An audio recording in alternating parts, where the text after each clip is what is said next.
Victoria's Parliament House is home to a unique collection of classic and contemporary art featuring past premiers and notable figures in our state's political history. The oldest and most significant of these works take pride of place here in Queen's Hall.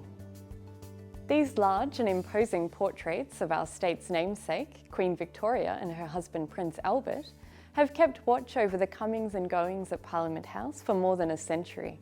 Despite their age and ornate appearance, many visitors are surprised to learn that both of these paintings are in fact copies based on originals by German-born painter Franz Winterhalter. Winterhalter worked throughout Europe and was famous as a leading court portrait painter of his time. Our copy of his original Queen Victoria portrait was a gift to the Victorian Parliament from the British government in 1860. In these paintings of the royal couple, Queen Victoria is pictured with the crown and sceptre on her right and the throne on her left. These are traditional symbols of royal power. Prince Albert's portrait, on the other hand, would have presented a number of challenges for Winterhalter. There wasn't a great deal of iconography or symbolism that he could draw on because, as a German prince, Albert didn't hold much status amongst the British aristocracy. Winterhalter has painted the prince wearing the robes of the Order of the Garter, which is one of the few honours that Queen Victoria was able to grant her husband.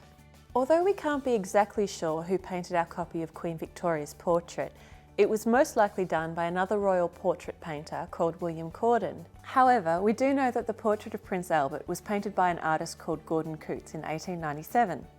Cootes was a Scottish artist who studied at the National Gallery School here in Melbourne. Of course, more than a century of exposure to dust and grime and the occasional leaking roof had started to take its toll on Parliament's prized portraits. So in 2013, planning for a major restoration project commenced in partnership with the University of Melbourne. Removing the works from Queen's Hall was a huge undertaking. The paintings measure 4 metres high and had to be removed carefully from their frames before being lowered over the Minstrel Gallery and into the main hall. Conservators then removed a century of accumulated grime and discoloured varnish. They retouched surface imperfections and undertook work to stabilise the canvases. The magnificent frames were also carefully treated to restore their ornate gilding. While the two paintings may appear very similar in composition and format, there are quite dramatic differences in the materials from which they're made.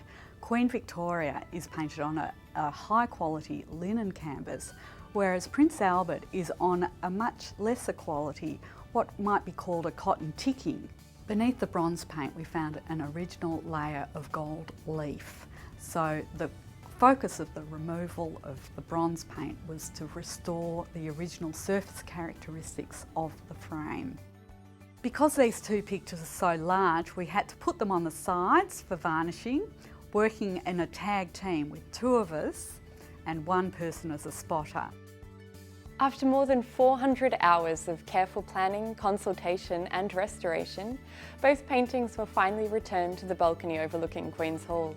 These paintings are just 2 examples of the many artefacts from our state's history that you'll see if you come and visit us here at the Parliament of Victoria.